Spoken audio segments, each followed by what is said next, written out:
এবছর ত্রিপুরা মধ্যশিক্ষা পর্ষদ পরিচালিত উচ্চ মাধ্যমিক পরীক্ষায় 95% নম্বর পেয়েছে শিলা।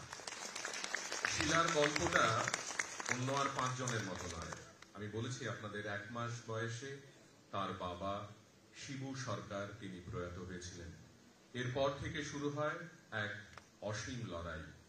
মানুষের বাড়িতে কাজ করে, দিন মজুরি করে, কখনো রেগার কাজ করে সংসার প্রতিপালন করেছেন তার মা শুক্লা দেবী।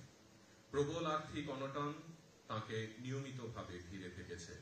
এভাবেই চলতে চলতে শিলা যখন 9ম শ্রেণীতে, তখন হঠাৎ করেই তার মায়ের মৃত্যু। পিতৃমাতৃহীন শিলা তখন অতল সমুদ্রে এবং কি করবে কিছুই ভেবে পাচ্ছে না।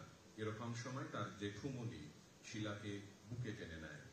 জেঠু জেঠিমার 3 সন্তানের সাথে শিলাও আশ্রয় নেয় জেঠুর পরিবারে। মায়ের মৃত্যুর শোক কাটিয়ে শিলা মাধ্যমিকে কোনো গৃহশিক্ষক ছাড়াই প্রায় 75% নম্বর পেয়েছিল।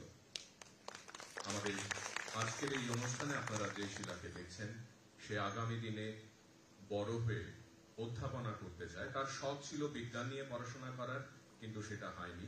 এখন বিলোনিয়া কলেজে ইংরেজি অনার্স নিয়ে ভর্তি হয়েছে শিলা।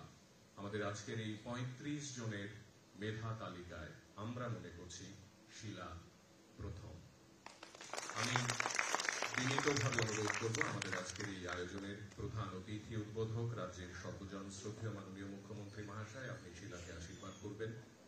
শিলা সরকার টিবিএসই উচ্চ মাধ্যমিকে প্রায় 95% নম্বর পেয়েছে। ইংরেজিতে পেয়েছে 96, সংস্কৃততে পেয়েছে 96, ইতিহাসে 95, বাংলায় 94, এডুকেশনে 90। আমরা সকলকে 25,000 টাকার চেক, স্মারক এবং শংসাপত্র সহ একটি স্কুল ব্যাগ তুলে দিচ্ছি। শিলা এই অনুষ্ঠান মঞ্চে 2-1 কথা বলতে চেয়েছে, আমরা তাকে অনুরোধ করব।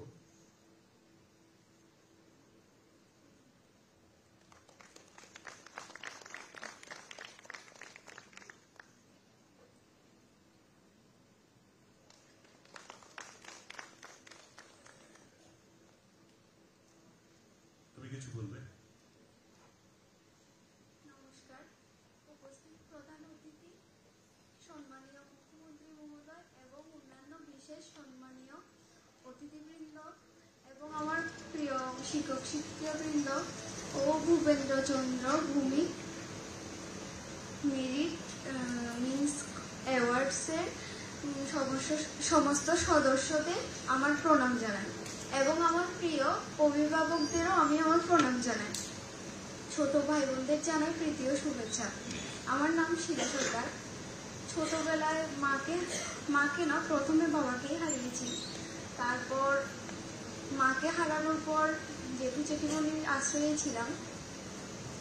তারপর 1 থেকে ক্লাস 12 পর্যন্ত কৃষ্ণনগর দ্বাদশ শ্রেণী বিদ্যালয়ে পড়েছি। এখন ইচ্ছা প্রফেসর হওয়ার। তো আমি স্যারকে সবাইকে বলবো যে আশীর্বাদ করার জন্য, যাতে আমি নিজের পায়ে দাঁড়াতে পারি। জীবনে অনেক পরিস্থিতি ছিল, এগুলোকে ফেস করা খুব কষ্টের ব্যাপার। আর কিছু বলবো না। নমস্কার। অনেক ধন্যবাদ তোমাকে।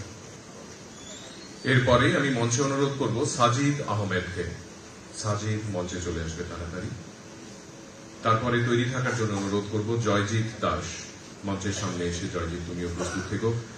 সাজিদ আহমেদ উদয়পুর বিবেকানন্দ বিদ্যাপীঠ হায়ার সেকেন্ডারি স্কুলের ছাত্র। এবছর ত্রিপুরা মধ্যশিক্ষা পর্ষদ পরিচালিত মাধ্যমিক পরীক্ষায় প্রায় 96% নম্বর পেয়েছে। চরম আর্থিক অনটনে তাদের সংসার। এখনো কোনো বাড়িঘর নেই, বাবা থেকেও নেই। জন্মের পরে পরেই বাবা অন্যত্র গেছেন। ফলে ঠাঁই হয়েছে দাদুর বাড়িতে মা গৃহ পরিচারিকা এবং দিনমজুরি করে সংসার চালান। সেখানে থেকেই সাজিদ প্রায় 96% নম্বর পেয়ে পাশ করেছে। আমরা সবাই মিলে একবার তার জন্য হাততালি দিই। এই করতালিগুলো আদতে আজকের এই অনুষ্ঠানে তাদের প্রত্যেকের জন্য আশীর্বাদ হবে। সাজিদ আহমেদ। এরপরেই মঞ্চে আসবে জয়জিৎ দাস। আমি জয়জিৎকে মঞ্চে আসার জন্য অনুরোধ করব। মাননীয় মুখ্যমন্ত্রী মহাশয় তিনি একে একে পুরস্কারগুলো তুলে দিচ্ছেন।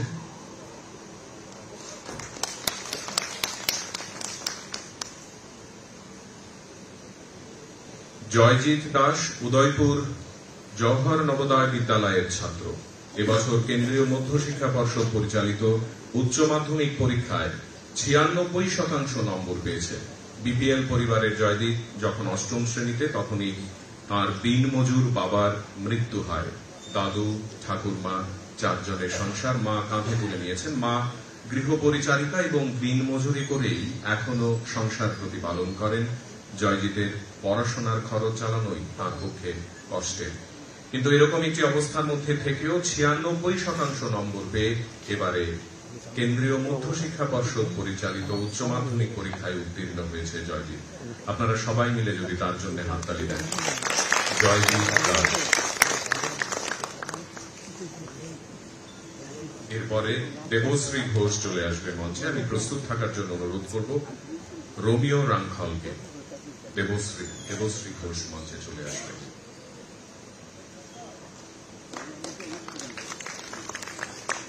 কৈলাসহর ভগিনী নিবেদিতা গার্লস হায়ার সেকেন্ডারি স্কুলের ছাত্রী দেবশ্রী বছর কেন্দ্রীয় মধ্যশিক্ষা পর্ষদ পরিচালিত মাধ্যমিক পরীক্ষায় 71% নম্বর নিয়ে পাশ করেছে। দেবশ্রীর এই সাফল্যের গল্পটা আর 5 জনের মতো নয়, একটু অন্যরকম। দেবশ্রীর মা যখন 4 মাসের অন্তঃসত্ত্বা, তখনই তার বাবা মাকে ছেড়ে অন্য জায়গায় নতুন করে সংসার পাতেন। এরপর থেকে দেবশ্রীর মায়ের শুরু হয় এক কঠিনতম লড়াই। আশ্রয় নিলেন বাবার বাড়িতে। দেবশ্রী যখন 1 মাস বয়স, তখন তাকে কোলে নিয়ে তার মা গিয়েছিলেন বাবার কাছে। বাবা দেবশ্রী ওনার মেয়ে নন বলে অস্বীকার করেন। ততদিনে দেবশ্রীর দাদুও গত হয়েছেন। দাদুর বাড়ির এক কোনায় ঠাঁই নিলেন মা। মামারা থাকলেও তাদের অবস্থা ততটা সচ্ছল নয়। এর মধ্যেই দেবশ্রীর দিদাও এসে যুক্ত হলেন। এরপর থেকে শুরু হলো দেবশ্রীর মায়ের এক অন্তহীন পথ চলার স্বপ্ন দেখা। ভোর থেকে রাত পর্যন্ত 2 হাতে চায়ের ক্যান নিয়ে পথে চা বিক্রি করেন দেবশ্রীর মা। চা বিক্রি করে 3 জনের সংসার প্রতিপালন করেন। পরিবারের সীমাহীন আর্থিক অনটন, এই পরিস্থিতিতে এক অদম্য ইচ্ছা শক্তি নিয়ে দেবশ্রী এবছর মাধ্যমিক পরীক্ষায় 71% নম্বর নিয়ে পাশ করেছে। আমরা সবাই মিলে তাকে ভালোবাসা জানাবো, আমাদের আশীর্বাদ জানাবো। রাজ্যের মাননীয় মুখ্যমন্ত্রী মহাশয় তিনি তাকে শ্রদ্ধা জ্ঞাপন করছেন, ভালোবাসা অর্পণ করছেন। এরপরে রোমিও রাংখল, আমাদের যে ক্যাটাগরি আজকের এই অ্যাওয়ার্ড সেরেমনির, সেখানে বিশেষভাবে সক্ষম বলে একটি ক্যাটাগরি রয়েছে, তাতে রোমিও রাংখল পুরস্কৃত হবে। রোমিওর লড়াকু বাবা, তার মা এবং পরিবারের স্বজনেরা তারা এখানে রয়েছেন। কমলাছড়া হাই স্কুলের ছাত্র রোমিও রাংখল এবছর ত্রিপুরা মধ্যশিক্ষা পর্ষদ পরিচালিত মাধ্যমিক পরীক্ষায় দুর্দান্ত নম্বর পেয়েছে।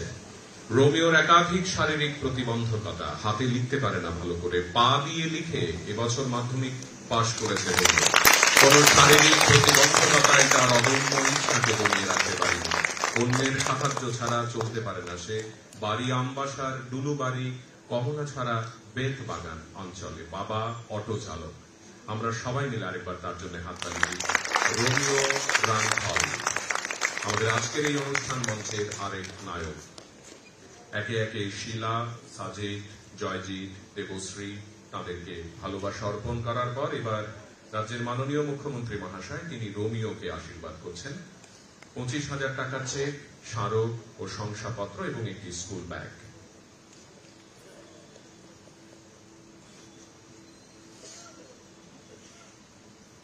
রাজ্যের মাননীয় মুখ্যমন্ত্রী মহাশয়কে অসংখ্য ধন্যবাদ। তিনি পরপর 5টি পুরস্কার তুলে দিলেন।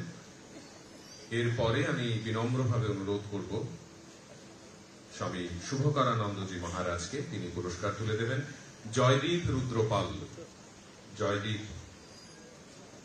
মঞ্চে আসার জন্য অনুরোধ করব। জয়দীপ রুদ্রপাল মঞ্চে আসবেন। রাজধানীর কামিনী কুমার স্কুল থেকে